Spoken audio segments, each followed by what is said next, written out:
Training and sports. इस chapter में आपको क्या क्या पढ़ना है? सबसे पहले आपकी स्ट्रेंथ। स्ट्रेंथ मतलब क्या होता है कि ये हमारी पर्सन की एबिलिटी होती है कि वो किस वर्क को किस तरीके से कितनी देर तक कर सकता है, वो उसकी स्ट्रेंथ कहलाती है। स्ट्रेंथ हमारी तीन टाइप में होती है, एक आपकी मैक्सिमम, एक आपकी एक्सप्लोसिव और एक आपका स्ट्रेंथ एंड्योरेंस। मैक्सिमम का मतलब क्या होता है कि हम जब भी अपनी मसल्स का किसी भी वर्क में मैक्सिमम फोर्स लगा के काम करते हैं तो वो हमारी मैक्सिमम स्ट्रेंथ होती है। फॉर एग्जांपल, जब आप वेट लिफ्टिंग करते हैं तो मैक्सिमम वेट आप कितना उठा सकते हैं, वो आपकी मैक्सिमम स्ट्रेंथ है। दूसरा होता है एक्सप्लोसिव स्ट्रेंथ। एक्सप्लोसिव स्ट्रेंथ होता है जिसमें आप स्ट्रेंथ और हाई स्पीड दोनों एक साथ लाके भागते हैं। फॉर एग्जांपल, जब आप रनिंग करते हैं, रेस करते हैं, उसमें आपकी एक्सप्लोसिव स्ट्रेंथ काम आती है। तीसरी स्ट्रेंथ होती है आपकी स्ट्रेंथ एंड्योरेंस। इसमें क्या होता है कि जब आपकी बॉडी थक चुकी है उस वक्त भी आप कितनी देर तक परफॉर्म कर सकते हो, वो आपकी बताती है स्ट्रेंथ एंड्योरेंस। स्ट्रेंथ को इंक्रीज करने के हमारे पास तीन मेथड होते हैं। एक होता है हमारा आइसोमेट्रिक एक्सरसाइज। आइसोमेट्रिक एक्सरसाइज वो एक्सरसाइज होती है जिसमें आप जो वर्क कर रहे हो वो दिखता नहीं है लेकिन आपकी स्ट्रेंथ में फर्क पड़ता है। फॉर एग्जांपल, अगर आप एक दीवार को पुश कर रहे हो तो दीवार पुश नहीं हो रही है, ना ही आपकी बॉडी कोई मूवमेंट कर रहा है, लेकिन इससे आपकी जो स्ट्रेंथ है उसमें इंक्रीजमेंट आ रहा है। दूसरा होता है आपका आइसोटोनिक एक्सरसाइज। आइसोटोनिक एक्सरसाइज दो नामों का जोड़ है। एक आपका आइसो मीन्स स्थिर, कांस्टेंट, और टॉनिक मीन टेंशन। यहां पर क्या होता है, जब भी हम कोई ऐसा वर्क कर रहे हैं जिससे हमारी बॉडी में एक टेंशन का क्रिएशन हो रहा है, वो हमारी आइसोटोनिक एक्सरसाइज होती है। थर्ड होती है हमारी आइसोकाइनेटिक एक्सरसाइज। आइसोकाइनेटिक एक्सरसाइज वो एक्सरसाइज होती है जो अक्सर आप जिम में देखा होगा, जहां पे हम एक बॉडी के एक पर्टिकुलर जॉइंट पर ज्यादा से ज्यादा फोर्स अप्लाई करते हैं, वो हमारा आइसोकाइनेटिक एक्सरसाइज होती है। उसके बाद जो आपका अगला टॉपिक आता है वो आता है स्पीड।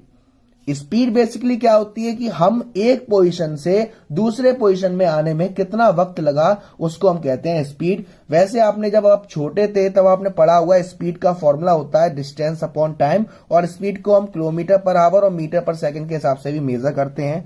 हमारी स्पीड के टाइप्स होते हैं। सबसे पहला है मूवमेंट स्पीड। मूवमेंट स्पीड का मतलब क्या होता है कि हम किसी एक मूवमेंट से दूसरे मूवमेंट करने में कितना टाइम लगा रहे हैं, वो हमारी मूवमेंट स्पीड कहलाती है। लोकोमोटर स्पीड का मतलब क्या होता है कि हम किसी एबिलिटी मैक्सिमम स्पीड को मैक्सिमम टाइम तक बनाए रखना। हम यानी कि अपनी एबिलिटी को मैक्सिमम टाइम तक, यानी कि आप कितना मैक्सिमम टाइम तक मैक्सिमम स्पीड बनाए रख सकते हो, वो आपकी लोकोमोटर स्पीड होती है। फॉर एग्जांपल, जैसे आपने देखा हो रेस होती है 100 मीटर, 200 मीटर, 400 मीटर, उसको आप में क्या करना होता है, आपको अपनी मैक्सिमम स्पीड से भागना पड़ता है, तभी जीत पाओगे। तो वो हमारी क्या होती है, लोकोमोटर स्पीड।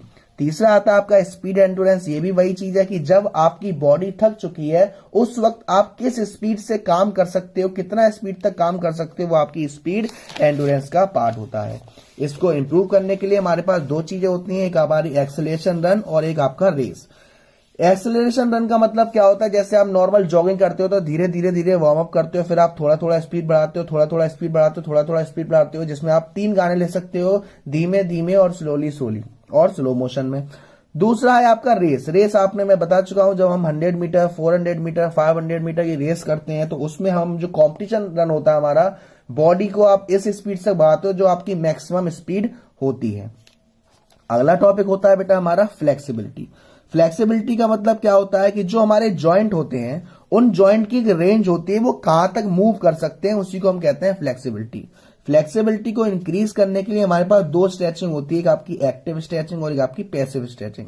एक्टिव स्ट्रेचिंग का मतलब क्या होता है कि जो आपके जॉइंट होते हैं उनको नॉर्मल से ज्यादा आप स्ट्रेच करते हो, वो आपकी क्या है, एक्टिव स्ट्रेचिंग, और अगर आप नॉर्मल करते हो तो आपकी पैसिव स्ट्रेचिंग कहलाती है। इसके बाद आपका टॉपिक आता है बेटा एंड्योरेंस। एंड्योरेंस का मतलब क्या है, अभी हमने इतनी बार बोला है कि जब आपकी बॉडी थक चुकी है उस वक्त भी आप कितना काम कर सकते हो, कितनी एबिलिटी है आपको उस काम को मेंटेन करने में, वो आपकी एंड्योरेंस कहलाती है। इसके भी पार्ट होते हैं, एक आपका बेसिक एंड्योरेंस और एक आपका स्पीड एंड्योरेंस। बेसिक एंड्योरेंस का मतलब क्या होता है कि आप स्लोली स्लोली किसी भी काम को, आप अगर थक चुके हो तब भी स्लोली स्लोली कितना लंबे समय तक उसे कर सकते हो, वो आपकी बेसिक एंड्योरेंस। और अगर आप शॉर्ट टाइम के लिए अपनी पूरी एनर्जी दिखा, जब आपकी बॉडी थक चुकी है उसके बावजूद भी आप शॉर्ट टाइम तक एक एनर्जी क्रिएट करते हो सबसे ज्यादा मैक्सिमम शो करने के लिए, वो आपकी स्पीड एंड्योरेंस होती है।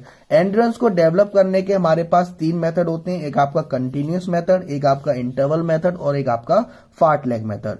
कंटिन्यूस मेथड का मतलब क्या होता है कि आप कोई भी एक्टिविटी लगातार तरीके से कर रहे हो, जैसे आप रनिंग कर रहे हो, धीरे धीरे रनिंग कर रहे हो। इंटरवल मेथड में क्या होता है कि आप कोई भी एक्टिविटी पार्ट में कर रहे हो, यानी कि पहले भी थोड़ा किया, उसके बाद थोड़ा चेंज करा, फिर थोड़ा चेंज करा, फिर थोड़ा चेंज करा। इसमें बेसिकली हमारा एफर्ट एंड रिकवरी का प्रिंसिपल लगता है।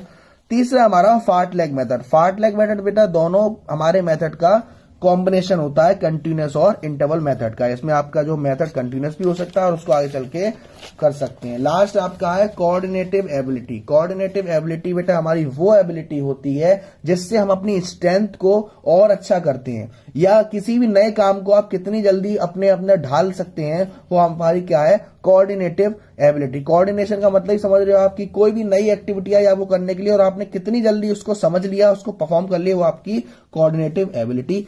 इसी के साथ